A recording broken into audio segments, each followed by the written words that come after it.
जय India student, देखिए 25 जुलाई 2022 का ये मॉर्निंग शिफ्ट का क्वेश्चन हम आपके सामने लेकर के आ गए हैं। क्योंकि बहुत से ऐसे बच्चे कह रहे हैं ना कि इस बार बहुत ही कठिन आया था, मतलब आज के मॉर्निंग शिफ्ट वाले प्रश्न जो हैं कि बहुत ही हार्ड आए थे। तो चलिए देख लेते हैं कि किस प्रकार से कितना हार्ड आया था।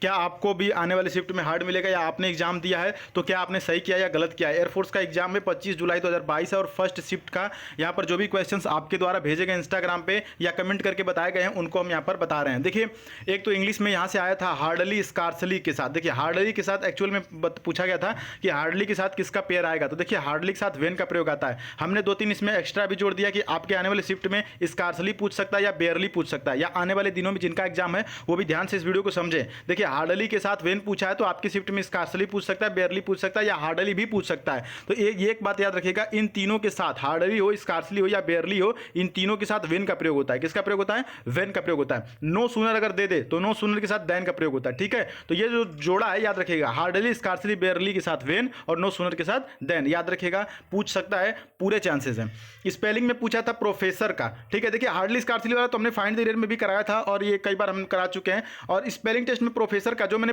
प्लेलिस्ट भेजा था कल टेलीग्राम पर, उसमें आपने अगर देखा होगा, आपने देख के गए होगा एग्जाम देने, तो प्रोफेसर की स्पेलिंग हमने कराया PROFESSOR। ठीक है, मैंने ये भी बताया था कि डियर स्टूडेंट जो डबल लेटर वाले शब्द जैसे जिसमें देखिए डबल एस आ गया ना, डबल एस वाला ईयर पूछता है या तो IE वाला पूछता है, ठीक है, या AI वाला पूछता है।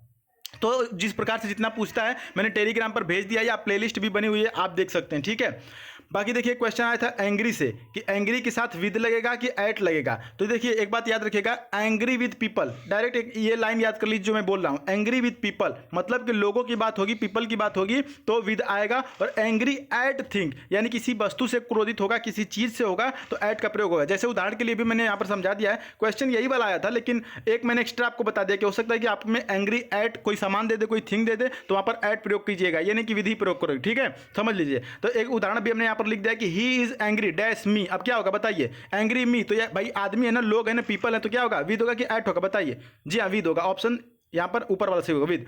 He is angry with me. अगर यहीं पे कोई सामान रहता, कोई चीज रहती, कोई थिंग्स रहती, कोई वस्तु रहती, तो क्या होता? एट का प्रयोग होता। ठीक है, अब देखिए रॉथ पूछा था, रॉथ का सिनोनिम पूछा था जिसका मतलब होता है गुस्सा, और इसका सिनोनिम हो जाएगा एंगर या रेज। तो कहाँ से कठिन है बताइए? एंग्री एट नहीं पूछेगा, स्कार्सली बेयरली और हार्डली और नो सूनर नहीं पूछेगा, तो क्या पूछेगा? ये तो आसान ही है ना। देखिए एडोर का पूछा था एडजेक्टिव। अब डेशन मेरी बात मानिए, आप कहेंगे सर आपके लिए तो सब आसानी लगता है, ऐसा कुछ नहीं है। देखिए एडोर का पूछा था एडोरेबल, कहते हैं ना कि भैया ये जो मेरा प्यारा सा दुलारा सा मेरा बेटा है, बच्चा है, मेरा भतीजा है, तो क्या है? बहुत ही एडोरेबल है। एडोरेबल मतलब क्या है? बहुत ही स्नेह वाला है, स्नेह का भावना पैदा करने वाला है, प्यारा है। ठीक ना, एडोरेबल। आपने अगर मेरे सेकंड चैनल से जुड़ा होगा, सुधीर पांडे व्लॉग वाला चैनल से, तो मैंने एक व्लॉग बनाया था अपने जो भतीजे का, तो मैंने लिखा था माई एडोरेबल नेफ्यू। तो एडोरेबल मैंने क्यों लिखा था? क्योंकि वो स्नेह जगाने वाला। तो एडोरेबल क्या हो गया? एडजेक्टिव का विशेषता बताता है। तो आप सेकंड चैनल को भी नहीं सब्सक्राइब किए, सुधीर पांडे व्लॉग वाला, तो वो भी कर लीजिएगा। ठीक है, वहां से भी आपको एक दो चीजें सीखने को मिल सकती है। देखिए ईरर पूछा था सपोज और इफ में। एक चीज ध्यान दीजिएगा, जब भी ईरर पूछे सपोज और इफ में, फाइंड द ईरर वाली सेशन में हमने आपको कराया था, या तो सपोज ही रहेगा या तो इफ रहेगा। दोनों को डाल देंगे तो सुपरफ्लुअस हो जाएगा, मतलब दोनों में से एक ही रहेगा। या तो आप सपोज का प्रयोग कर लीजिए या तो इफ का प्रयोग कर लीजिए, दोनों का प्रयोग करेंगे तो गलत हो जाएगा। ठीक है, और जब भी इसका एरर देता है तो दोनों को दे देता है ताकि बच्चे कंफ्यूज हो जाएं।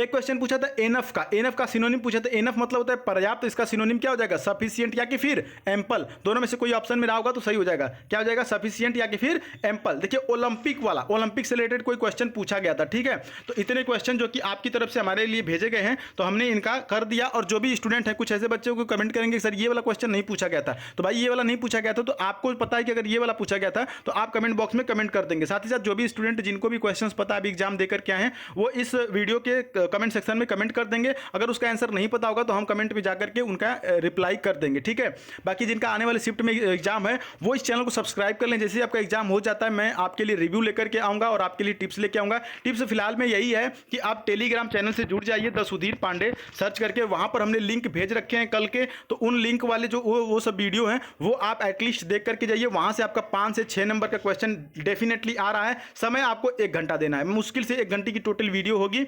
ठीक ना, अलग अलग पार्ट में है, तो वहां से आप पढ़ के जाएंगे तो 5-6 नंबर फंस रहे हैं। तो जिनका आने वाले शिफ्ट में उनके लिए फिर से एक बार बेस्ट ऑफ लक। चैनल बने तो जरूर सब्सक्राइब कीजिएगा। मिलते हैं अगली वीडियो में, तब तक के लिए जय हिंद, वंदे मातरम।